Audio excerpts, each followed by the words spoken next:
Hi, welcome to Kodsnack. My name is Fredrik, and in this episode I talk to Az Balabanian about pretty much everything VR. Az is the director of photogrammetry at Realities.io, likes flying cameras, and also hosts the excellent Research VR podcast. This episode has kind of a backstory, so just jump to the next chapter if you're not interested. I actually talked to Az at last year's Öredev conference, right on stage. And of course, because we're both podcasters and I was too relaxed, I guess, I messed up the technology. We ended up without an interview. Well, we did have a great interview. It just wasn't recorded properly. So we made this second attempt. And wouldn't you know it, the tech messed up again, or I messed up the tech again. And so this is sort of a rescue attempt. I thought this conversation went really well. And also I feel like if we ever do this another time, we'll probably refer to stuff we talked about here. So I have the sound of Az talking, and I lost my own recording. So I'll be filling in the blanks. If it sounds a bit strange, that's why. It's no fault of Az's. It's all mine. Anyway, here we go. I started by asking Az to describe in short what he does. I do a lot of niche video productions and photogrammetry, drone scans, and all these kind of emerging technology productions for tech companies here in SF. So shot a lot of commercials and I make a podcast, which is what we're talking about. So I really like the Research VR podcast. It's an excellent podcast. How would you describe it to the listeners?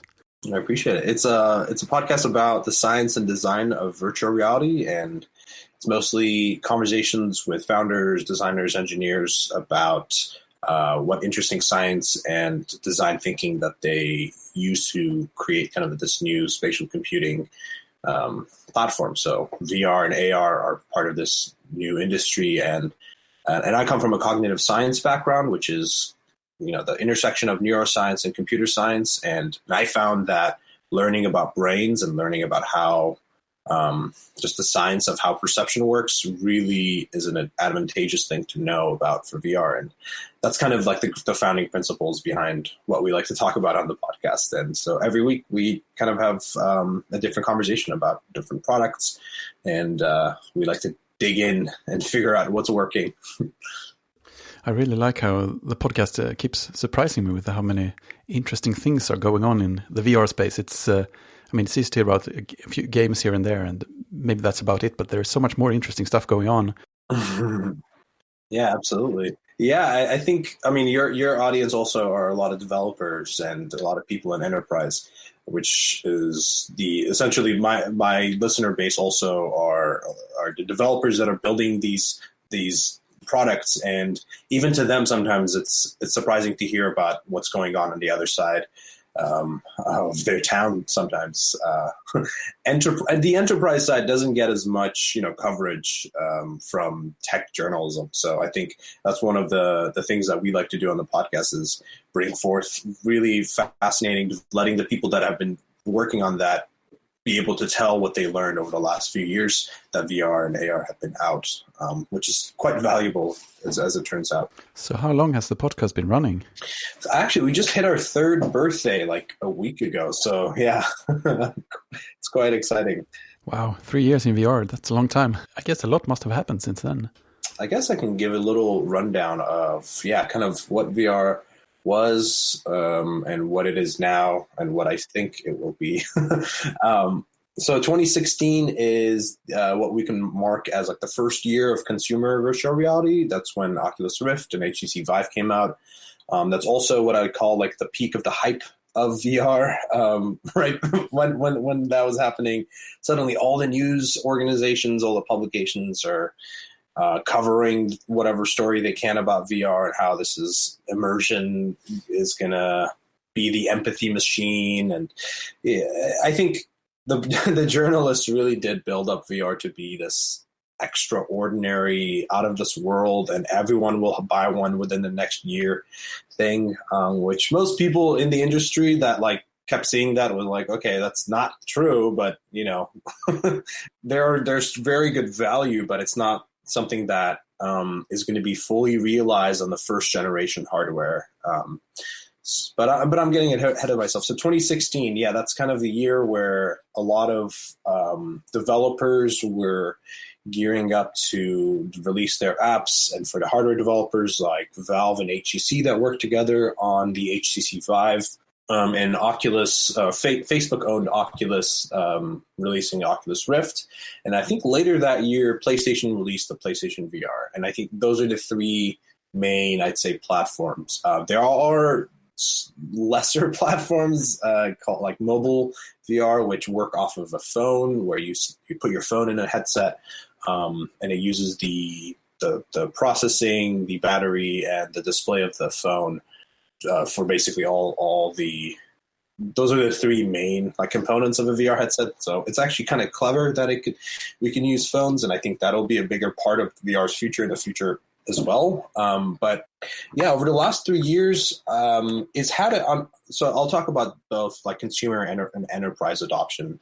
On the consumer side, even though there are, let's say, articles that come out every couple of months, like, is VR dead?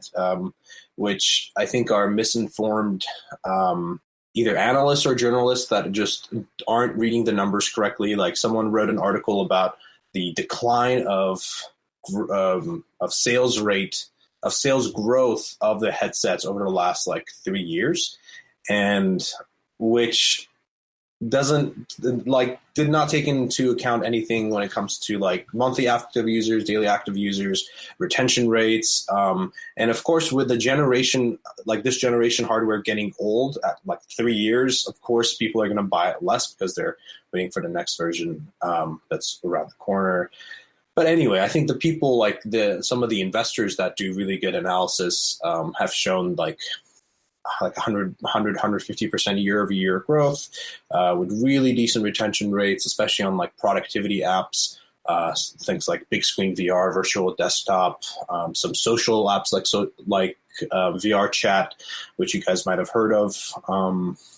There's lots of great memes that come from that particular environment. Memes are always a good sign, right?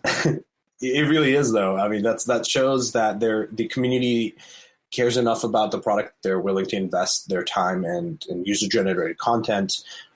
We're seeing a similar kind of resurgence of mods with Beat Saber. Have you heard about this game? Oh, yes, I have. At the time of recording, I had actually just downloaded it, but never played it. You're going to have a blast with that one, actually. Like, I think it's probably the killer game for selling VR. That's so true, actually.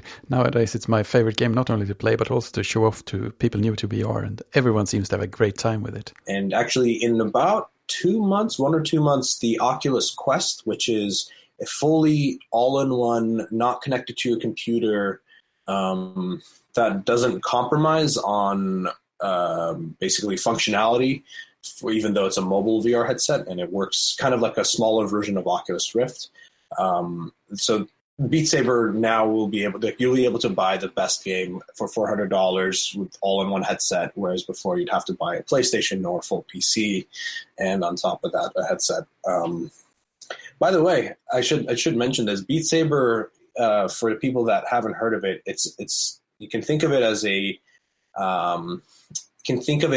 either DDR or Guitar Hero, but with lightsabers and blocks that you have to slice through. Yeah, I mean that's conceptually it sounds very fun, and you can imagine how much fun it actually is. And I guess we should mention that technically I have the inferior version of Beat Saber because PSVR doesn't actually have all the modding support that you can get if you play it on a platform connected to a PC. Yeah. You can get a whole set of mods, user-generated tracks, different like lightsabers. You can have like different cameras if you're a streamer. Third-person cameras, different avatars that you can switch your character from. I mean that really does show when you start seeing a big modding community for a game, it goes to show that the health of that kind of ecosystem. It's a really good indicator of it, and I think Beat Saber has been the first on the consumer games front that has shown that if there is something worth spending time and I guess also development money on, then there's huge returns. Actually, the modding website, there's a website where it's like an aggregate of all the mods. They just announced that they're having 500,000 unique visitors a month to that website, which is like, you think with VR numbers, I think the last estimate I heard was Oculus Rift and HTC Vive combined was like somewhere over 1 million headsets. I'm most likely low on that number. It's maybe close to 1.5. And then what? Another 1 million PlayStation VR headsets? Yes, PlayStation passed the 1 million mark about 1.5 years ago, so it's probably even higher now. It's close to like 1 to 2%, probably 1 to 2% of the full PlayStation install base. But I mean, that's not that bad considering that it's the early things. But so yeah, Beat Saber. So I was just mentioning Beat Saber. I've actually started using Beat Saber as my workout at home. Side note, I've started doing this as well. It's great. With my Apple Watch, I'm keeping a very close track of like my heartbeat. I selectively select songs that are very fast rhythm and also are very challenging. And it gives you a massively serious workout if you want it to be. And it's incredibly fun. So I'm basically milking as much usage as I can from my headset, and keeps giving me more. So which headsets do you have, and what do you use them for? I have an Oculus Rift and a Vive. If I'm sitting down at my desk to do some sort of 3D work, like 3D art, I typically use the Oculus Rift because it's slightly more comfortable to kind of like sit on your head. It's kind of fits the whole sitting at a workstation environment. But if I'm going to do serious Beat Saber or serious gaming where it requires like just lots of dodging and moving and spinning, the HTC Vive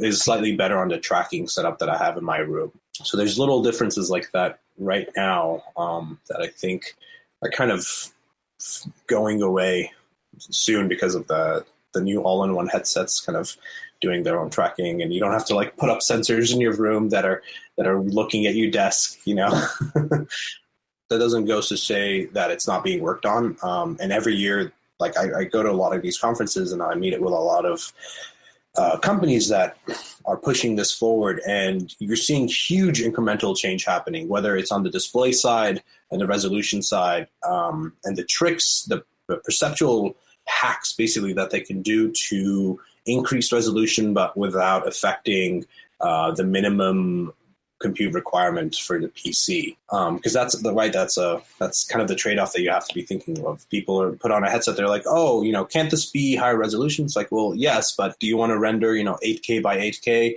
at 90 frames a second with super, super low latency? So actually that's something we can definitely talk about, is like something called foveated rendering that we cover on the Research for Our podcast, just because it's like such an interesting perceptual.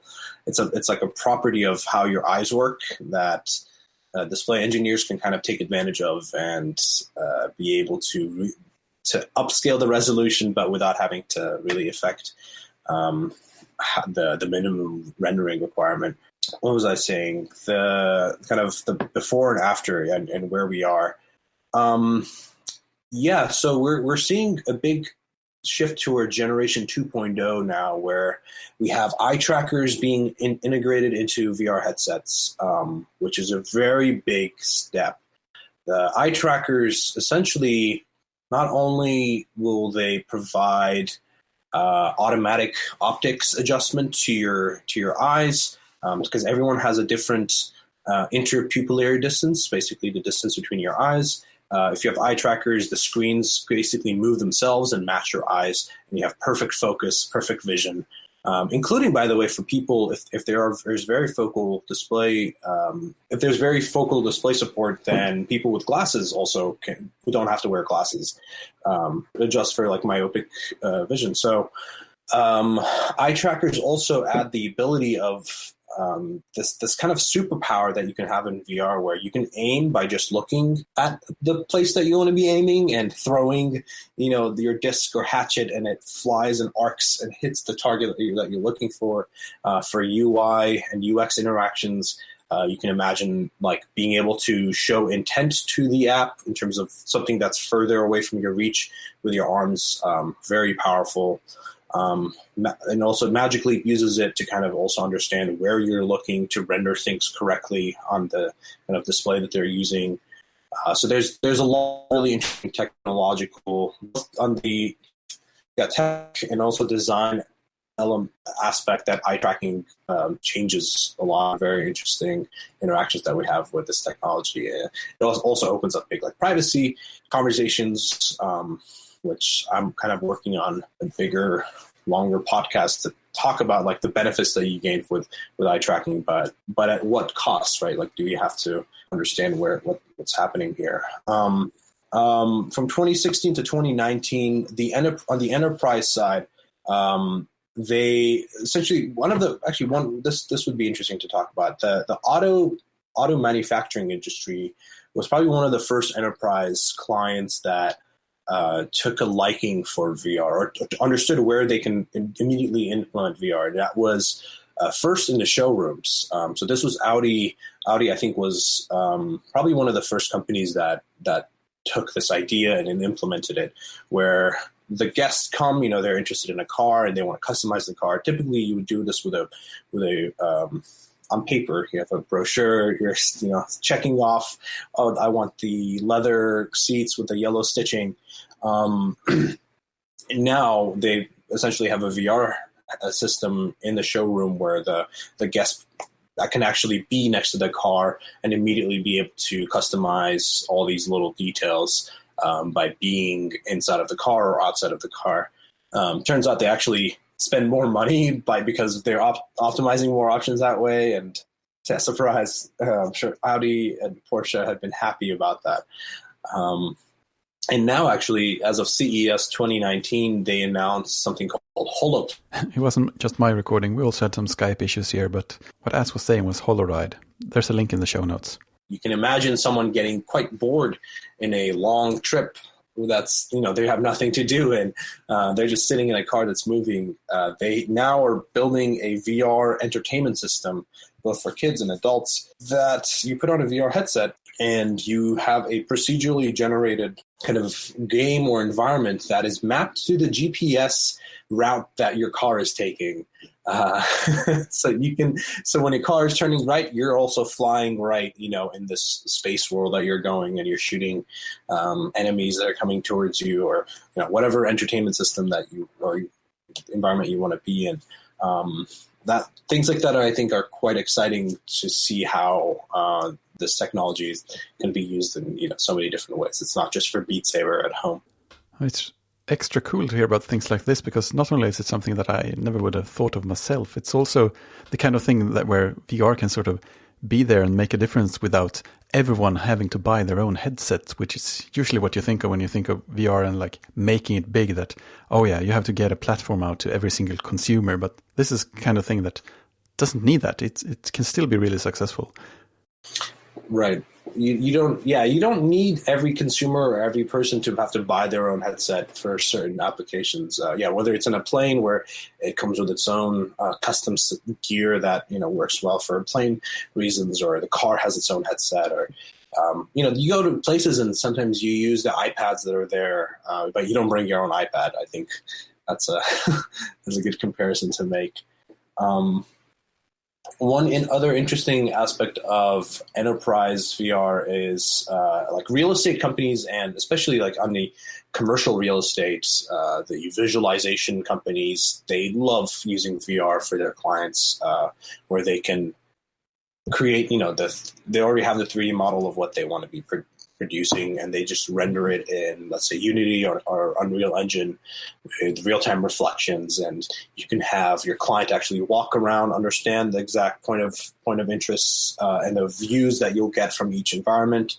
I recently saw they actually use drones now even to fly up to the specific floor heights, and then take a 360 photo from there, and then on top of that, be able to build out either the floor so that you have the correct perspective of what's outside of the windows.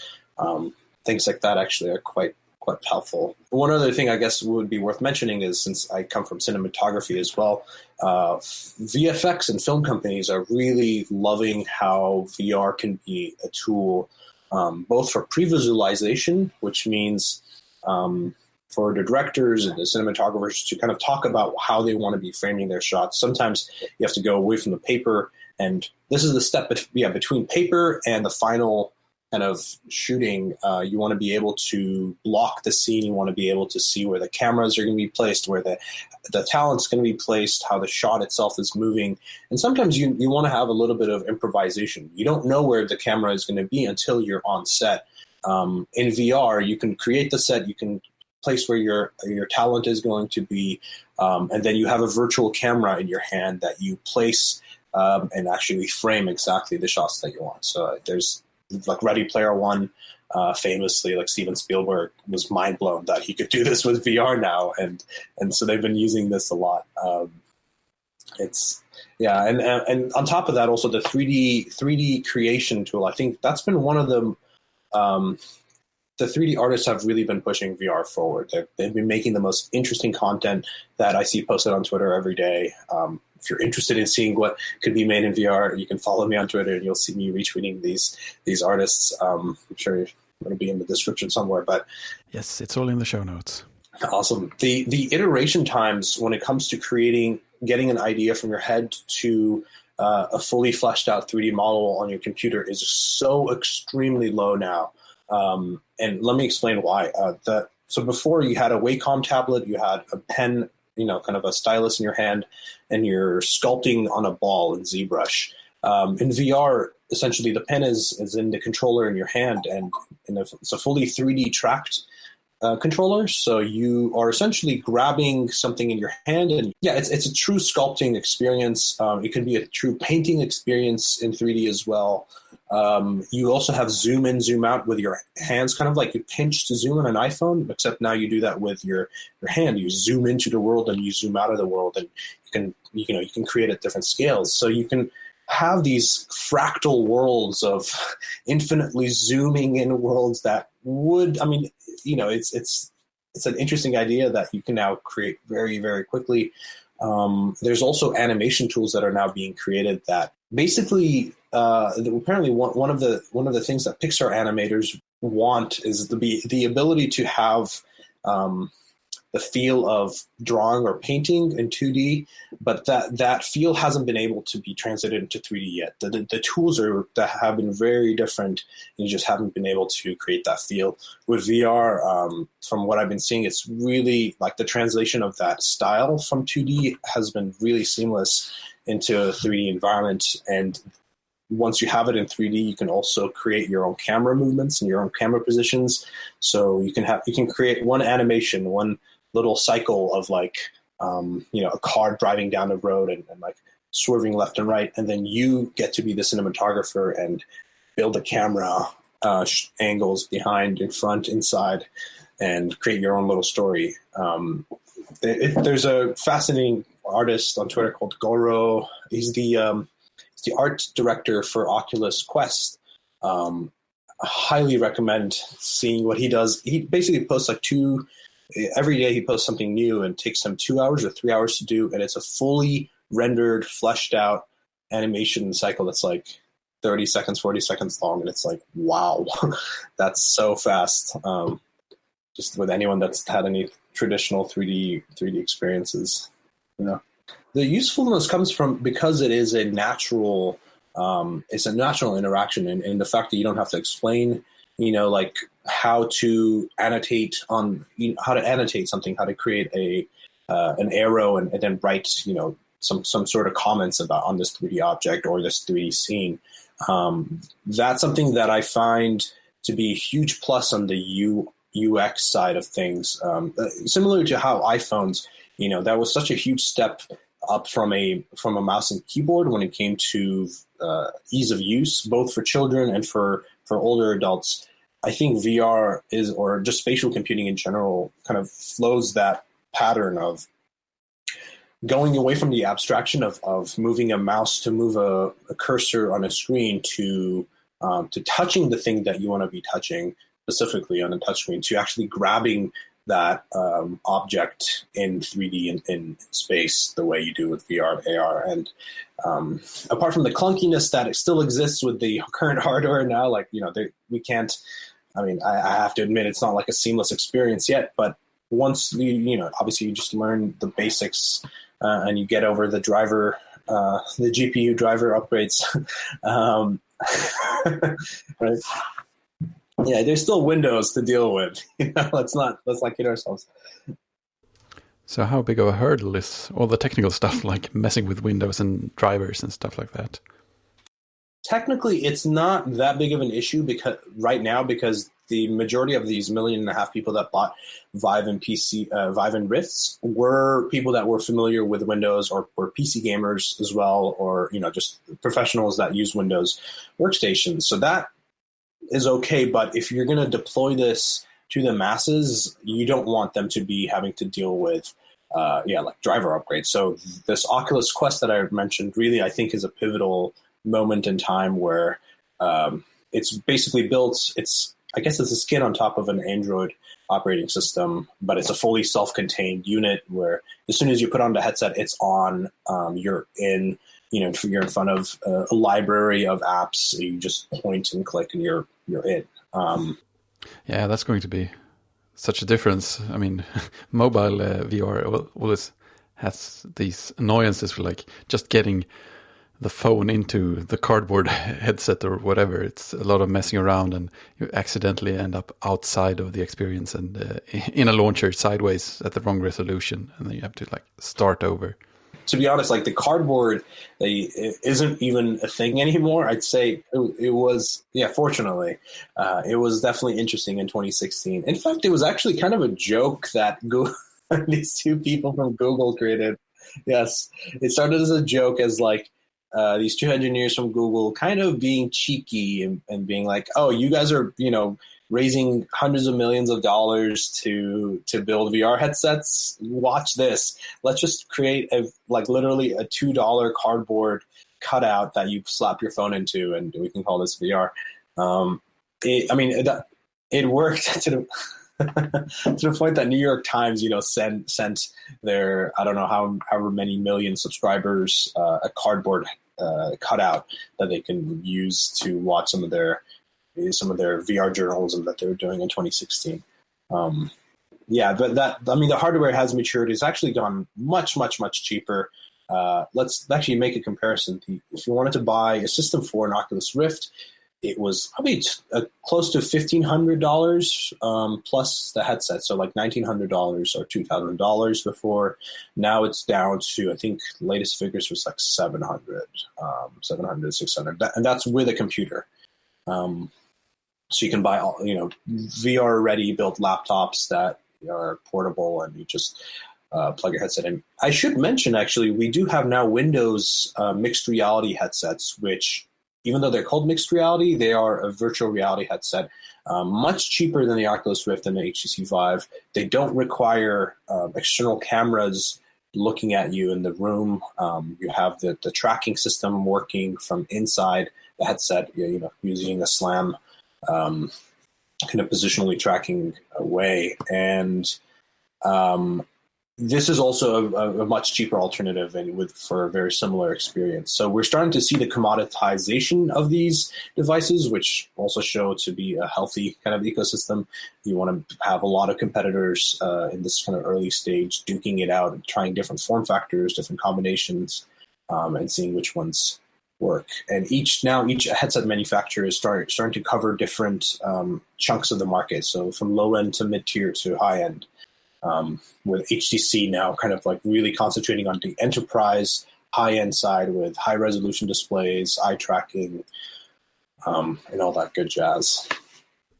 So let's talk a bit about working in VR. This is one thing that really excited me when I learned that you actually record your podcast, at least sometimes in VR. How do you do that? How does it work?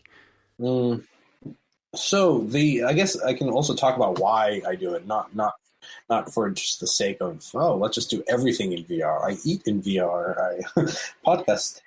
Um, so being in San Francisco and my co-host, another cognitive scientist, is in Germany, it inherently created the podcast to be a remote kind of recording experience. And our guests are also people from around the world. And I don't have the luxury of having everyone be in the same place. So remote podcasting has a number of problems, both like 99% of the time, actually, no, 100% of the time, no guest ever has a microphone, like a proper microphone to use, right? Of course, why would they? Unless they have a recording studio at home. And then I would say maybe 70% of the time, those guests also don't have headphones, or just maybe not handy enough, or they didn't think ahead to have headphones for the recording. So, then you're stuck with the situation of you're having a Skype call with three people, and one of them has their speakers on and their microphone in their laptop. And if you've ever cut audio, you're just like already face palming. You're like, oh, you're having to cut out all the extra noise. Every VR headset has a microphone built in right next to your mouth, which is nice as a kind of like a lavalier microphone almost. And almost every headset has headphones built in as well. So by basically hosting a session in VR where you can sit around a virtual table, like a podcasting room, and you have three avatars that sit next to each other. And because you're in VR, you have this kind of shared sense of presence. Have the sense of like, oh, the person sitting next to me is that person. I can turn to them. We can make eye contact. I can use my hands to gesture while I'm talking. And we even sometimes, before we cut off each other, we like raise our hand so that the person can see visually that you want to add something. The audio quality comes out to be very consistent across all the people, because we all have essentially the same headsets with the same mics. Actually, I use this mic, which is better, but you get my point. It kind of has created a streamlined experience for us to do our recordings, and for our guests to also be in a room very comfortable, having an interaction with us that sometimes they haven't met in real life. This is the one last thing I'll say about podcasting in VR.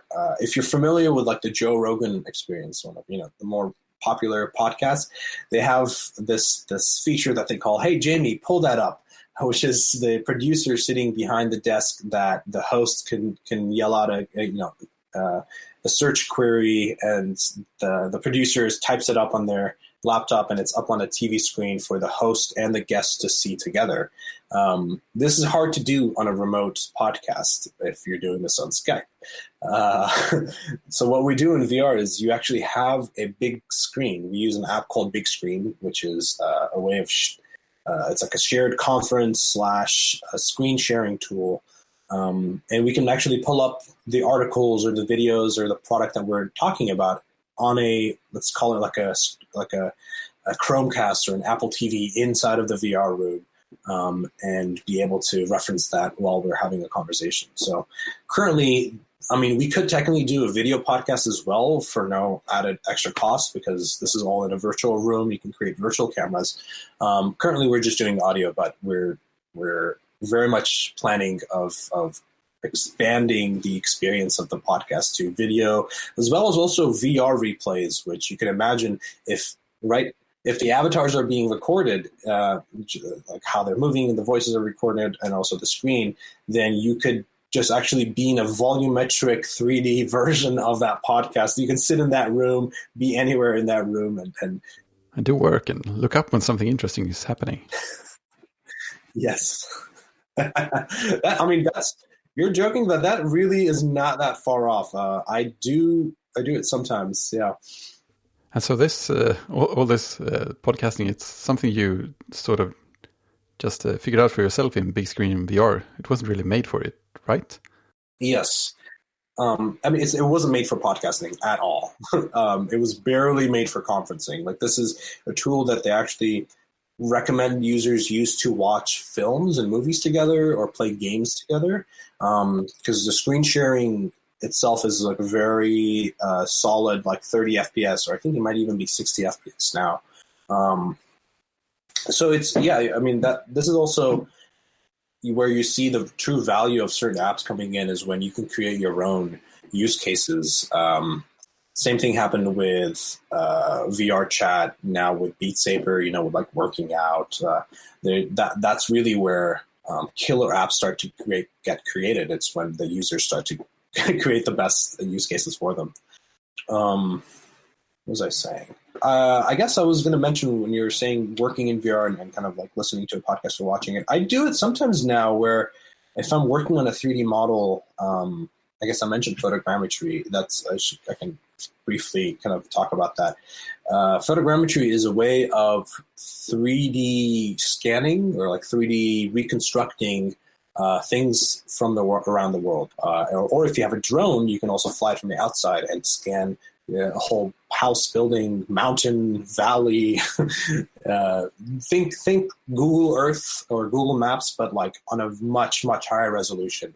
That's the technology that I'm extremely motivated by. This is, and I do it both for work and for hobby, where sometimes VR films want to have a very detailed, accurate 3D scan of the set or the room that they want to have the scene be in, and then on top of that, either you're adding in CG characters or volumetric video captures of your actors, and then you place them in that 3D scan, and you could again do the cinematography in post, where you get to kind of play director with a virtual camera and set up your shots. I use this for cultural preservation tools, so like you can capture very old, not well preserved sites that are kind of falling apart over the next couple of 100 years, and have a very accurate 3D representation for the archives. And this is something that a nonprofit like SciArc has been working on for the last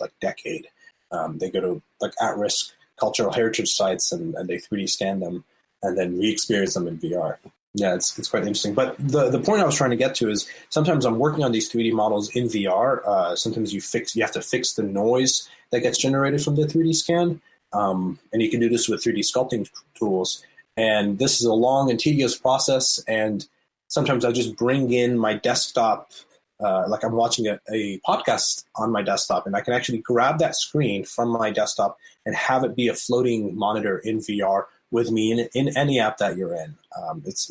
You can have, honestly, an infinite amount of monitors and windows in the scene, but it's totally fascinating because you can resize it and place it where you want, like whether you want it to be on the back of your controller so you can peek at it if you want, and it goes away when you rotate your hand. People do that, by the way, with Twitch chat if they're live streaming. They're playing a video game and then they want to check the chat. They just rotate their hand, check it the other side of their palm, and such a cool shortcut.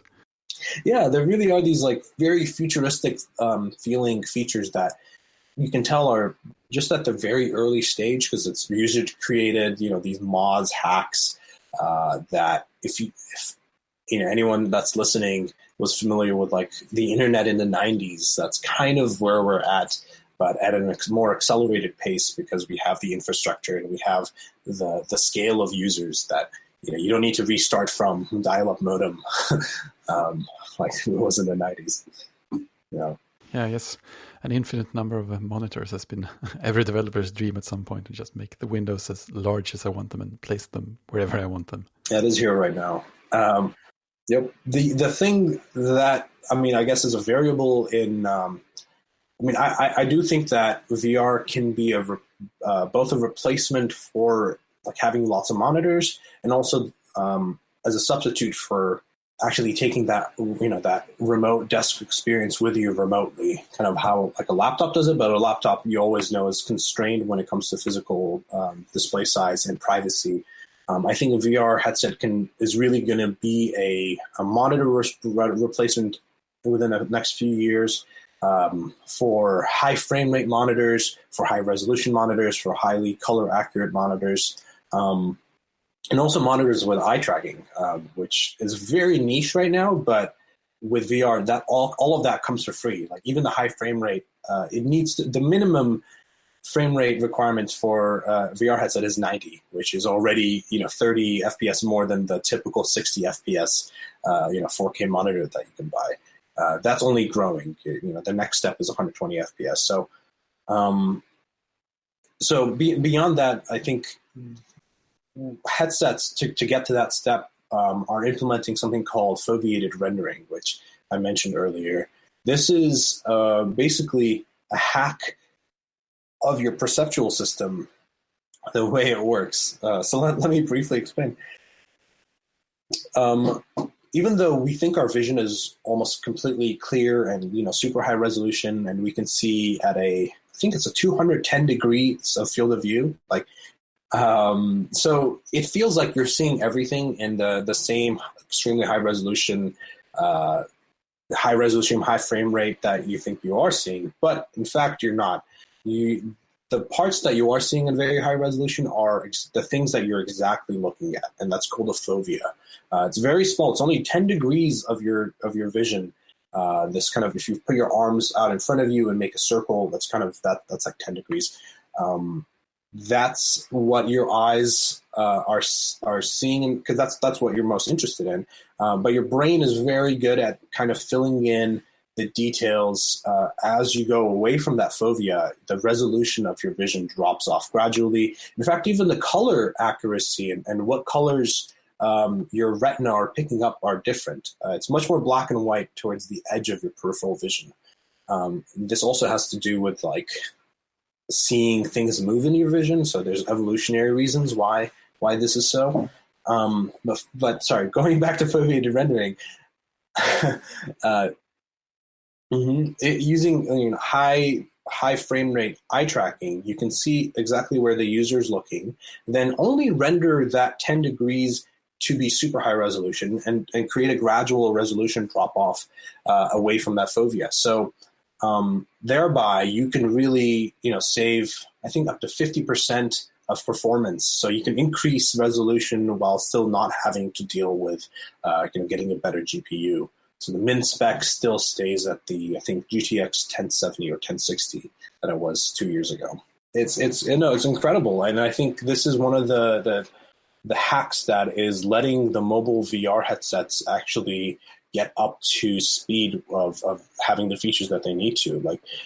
Mobile computing has become much it's incredible what kind of games you can run on your phone now.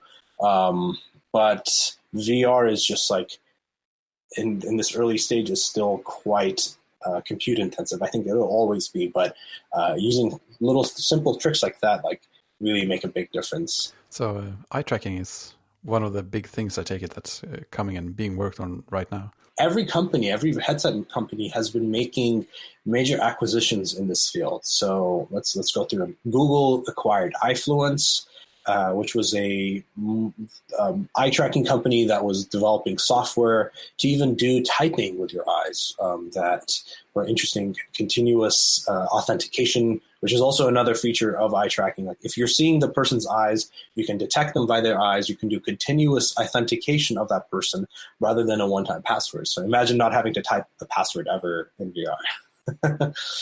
Apple acquired a German research grade eye tracking company called SMI, who were one of the first people to also create eye trackers for VR back before 2016 with the Oculus DK2. This was kind of the development kit. Apple acquired them. HTC either acquired or is partnered with Tobii, who is also another older research grade but also gaming focused eye tracking company, and at CES they announced an eye tracking HTC Vive for enterprise clients that want to have foveated rendering, that want to do analytics. I mean, imagine the richness of the data you can get from a user by understanding that user by just looking at what they're looking at, right? What attracts their eye? What keeps them fixated on an object? How do they look through the scene? Is the object of interest actually being looked at? There's very interesting and important elements that come from that I think is probably one of the most interesting things as a designer, but also one of the scariest things when it comes to dark patterns. Yeah, it's not necessarily a thing that I want Facebook to have access to. Right. It really is like, in some ways, I'm excited every day about the work that I'm doing and some of the people we talk to. But at the same time, I hope we are being it only took five or 6 years for social media to go from the platform that's bringing democracy to every country in the Arab Spring in 2011 and 2012 to suddenly it's the destroyer of democracies in America. It only takes 5 years, so let's try to avoid that mistake of imagining everything is going to be incredible without thinking about how can this be implemented into society, and what comes from that. The tracking aspect, I guess, like, I'm less worried about the heads. Even though it's Facebook, right? Like, Facebook is obviously they're always interested in pushing engagement and what is it? It's engagement and retention. They want to basically have a user be in a platform for as long as possible and engaging as much as possible, so that you have long session time, so that you can feed them more ads during that session time. It's tricky to say how, if it's Facebook that you should be worried about. I think at the end of the day, even with all these hacks that have happened, not in VR, but just in tech in general, it's always nefarious actors that kind of create the biggest problems and what we should be kind of worried about. So if it's a nefarious app developer that, I'm just making a Candy Crush game in VR, come play. Except, I'm also profiling you by the type of, person you are from your eyes, so that I don't know. I mean, there's a lot of different phishing attempts that could be. You can imagine just taking a bad direction in VR. What else? I guess things that worry me about VR are on the augmented reality side. If we're going to walk around in 10 years with, Ray-Bans looking glasses with private screens inside that nobody else kind of knows what you're doing, it worries me of how hooked, we are to our phones, how hooked I am to my phone. What does this mean when we're out in public with a phone that nobody else is really seeing, that only you see? Is it easier now will it be easier to disconnect from uncomfortable situations that earlier we have to kind of put up with and learn to, put up with the uncomfortable parts of life and people? Now it's easier to kind of go into your own world. So it's these sort of questions, I think definitely are things that kind of keep me up at night. I hope the developers are thinking very clearly about this, and also thinking about how different it is culture to culture, and how just looking at how phones get used differently across countries, understanding, how do you think ahead when it comes to these problems? I don't know. Personally, I think there will be very sensationalized news stories. I'm surprised there isn't any article that was like, oh, someone in VR has died, playing VR headset. I thought that would happen on year one, but it hasn't yet. Yeah, exactly. We're waiting for like World of Warcraft in VR to really have people die in there. Oh man, maybe they kept it under wraps pretty well. Yeah, it's going to happen eventually, especially as more ages and more people play in VR. Yeah, absolutely. I mean, it's also kids love VR. That's the funny element. I like to concentrate on the enterprise use cases of VR because it also puts us at a moral ease. If we're optimizing and making things really much better for productivity, then you don't need to worry as much about the morality of that as much as if you're getting much better at consumer games, where consumer games, like, it blows my mind at the exploits that AAA developers, use to capture as much time and money from the youngest users as they can. Problems, anything that can be justified by saving money for the company without exploiting workers or people, I think is a general a plus. There's unforeseen consequences that hopefully if we bring the problems, in clear view ahead of time, hopefully that can help people avoid it somewhat. But I was saying that children, even though VR headsets, technically they say people over 13 years of age should be the users. You'll see plenty of videos of kids playing VR, and they are so quick to just buy into the world, have no reservations. Yeah, it's incredible. I've let a 6-year-old play with some of the headsets a few times, and it's so great. They get into it immediately, and they start doing stuff and start interacting and participating in a story. And then they immediately ask, why can't I do this thing as well? Why can't I go over there instead? See, yeah, they're already like, when things work, it's like, obviously that's why it works. It works because it should work like that in VR. That's their approach, rather than, I can't believe this is where we are. I don't think it's inherently a bad thing that children like or are good at VR. I think it's the same thing with us growing up with computers. That was our childhood technology. I think they'll be the first to really fully adopt what this all means. But yeah, I think, maybe people in Silicon Valley love to concentrate on the negative aspects of technology these days, because that's kind of what's cool and in vogue. Tech is all bad as the narrative. It is the pendulum has swung fully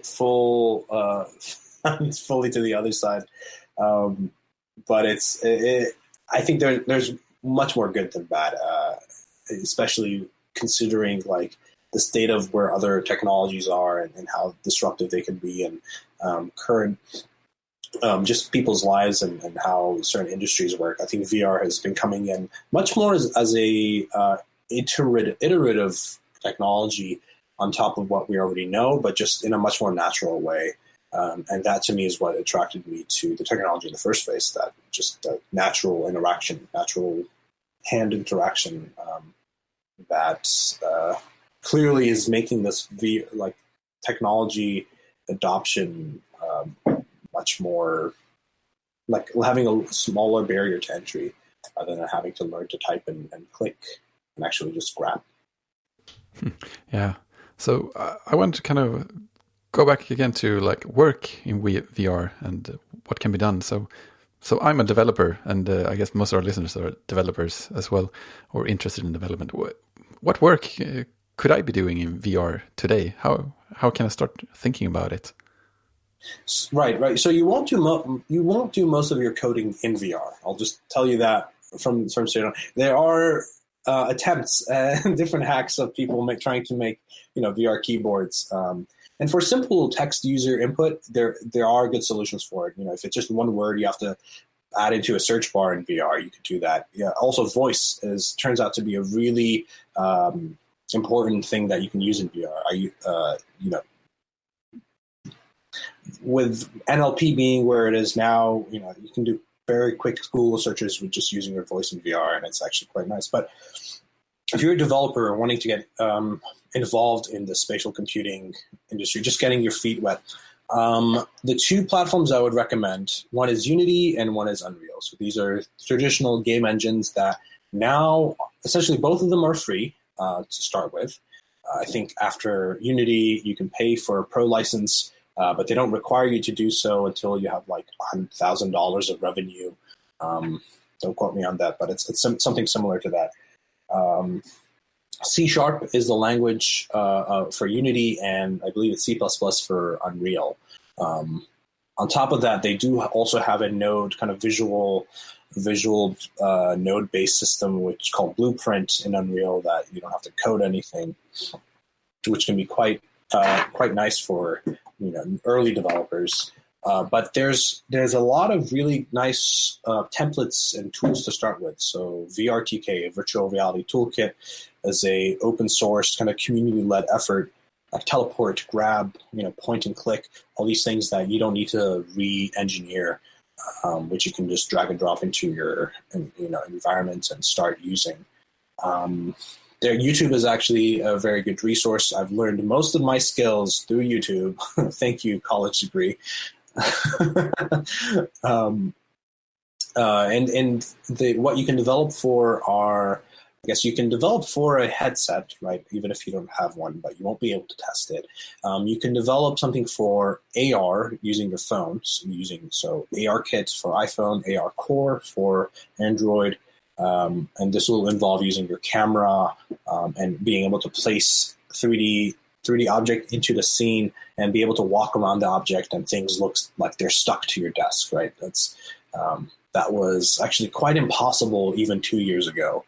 You would have to use a 3D kind of or you'd have to use a QR code, a marker to place objects. Now the SLAM systems, the simultaneous localization and mapping. This is something from drones now that is, actually there's a lot of really interesting intersections with the drone industry growing at the same time, and some of the technology that gets shared across also accelerates certain developments. Like wireless video also comes from drone technology. So if you want to use an HTC Vive, you can get a wireless video attachment. I think it's called wireless. Just a wireless video adapter, and it sends. It's not 1080p, so it's slightly higher resolution than 1080p at 90 FPS with like 1 millisecond latency to your headset. And it works quite well. What are we saying? Developing? Yes. AR Kit. There are a good amount of AR-based applications on the App Store, some that have made money, some that are games, some that are productivity. I use the measuring app on my phone a lot to measure things. And the aspect that I've been working on, the photogrammetry, the 3D scanning and 3D reconstruction, I think it's still at a little bit earlier stage in its life, but I think it's an incredibly pivotal and important technology that I'm very interested in making easier. So if you're interested in both on the tutorial, but also seeing what you can do with this technology, I have a YouTube channel that's kind of dedicated to that. So if you just search my name, Az Balabanian, on YouTube, I did a series called Every Day a Scan, where I was showing what you can do with photogrammetry, how you can capture and scan things around your house, your room, your world, then putting them into Unity and Unreal at any scale. So whether you want it to be one-to-one, so you can actually be there again, or you can scale it down to a miniature dollhouse-sized AR, object where you could, interact with that and use it for planning, or you could also 3D print these 3D scans and have a mini representation of, the world on your desk as well. So do you have any particular tips for like good headsets or setups to start with? Yeah, I'll give a quick recommendation. So I mentioned Windows Mixed Reality headset. That's probably the cheapest way to have all the functionality. And by functionality, I mean 2 6 degrees of freedom controllers and a 6 degree of freedom headset. So 6 degrees of freedom just means you get to actually, you can lean, you can move, you can rotate, you can walk around your room, and that all works. As opposed to the earlier versions of mobile VR headsets like Gear VR and Cardboard, there were 3 degrees of freedom where you can only rotate. There's no positional translation. Windows Mixed Reality headsets, you can get as cheap as $140. Yep, Acer has a version. Samsung Odyssey is a little bit higher, as a higher end Windows MR headset, close to like $300. There's a few iterations. I think Dell and HP also have one. So those all work, and they're actually great for mobile user, for people you don't need to have sensors. Then if you want to have a good at-home setup at a desk workstation, the Oculus Rift and HTC Vive are neck and neck. I think the Oculus Rift is slightly cheaper. I'd have to look at the price, believe it's $300 or $350 US dollars. And HTC is somewhere in that ballpark as well. These are, I should mention, these are kind of close to the end of their generation. They are. So they've been out for 3 years, first generation. I would suspect there are rumors about a Rift S coming out sometime maybe at the end of this year. So hopefully that there'll be a resolution bump, hopefully some optics upgrades, maybe some ergonomics as well. And HTC has been creating a new version of like Vive 1.5, 1.7. They don't call it that, but small incremental upgrades over the last 2 years. They are more expensive and they're more geared towards enterprise clients. But if you're a developer at home, I would recommend, if you really don't want to spend much money, you could start with a Windows MR headset and it'd be just fine. So are there any particular downsides to these starter solutions? So because the tracking is on board, as in the camera's on the headset, there are certain scenarios and edge cases where the controller is behind your head.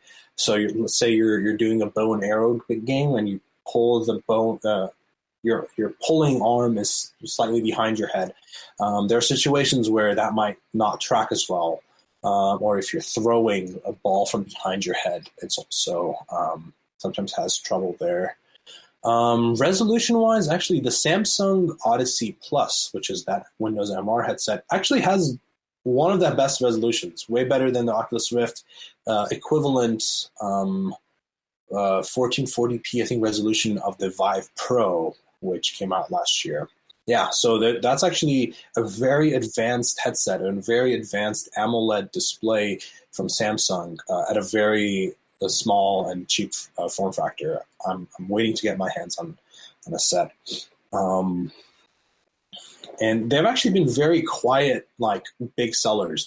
You don't really see any advertising, but I think it's Samsung really testing the waters, and I think they've most likely been quite happy about the response of that. It's worth mentioning that the Oculus Quest is coming out in 2 months, and although you won't have as much control and like high-end stuff that you could do with an all-in-one headset because it's not connected to your PC, you won't have the same, I'm sure, the same modding support. But the ease of use will just, I think, trump all else. So I think that's going to be incredibly awesome. So where should I look to keep up to date with everything fun happening in VR? You should check out uploadvr.com. It's a tech news site I used to work for and do a lot of their videos and live streams. There's roadtovr.com as well, and VR Scout. Those are 3 great publications. And, of course, the Research VR podcast, if you're interested in all things enterprise, design, and science of VR.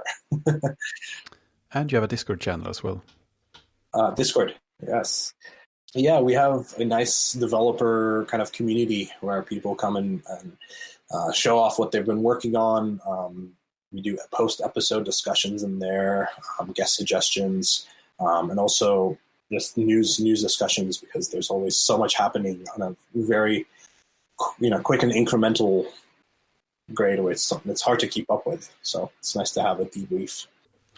So this has been a really interesting conversation. Thank you so much for taking the time. Is there anything else you'd like to add toward the end here? No, I just hope the people listening at least think about how, where does VR and AR intersect with their life and their workflow, and if they can think of interesting applications where it would make sense, initially to even try that out.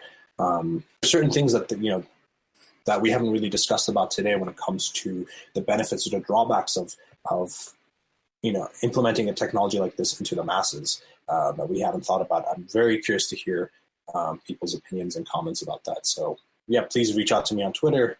I'd love to talk more about that. And yeah, if you're interested in at least learning from what other developers have done, like that's kind of why we like to do what we do. Skip some years of iteration so you can just learn from someone that's done that for a few years.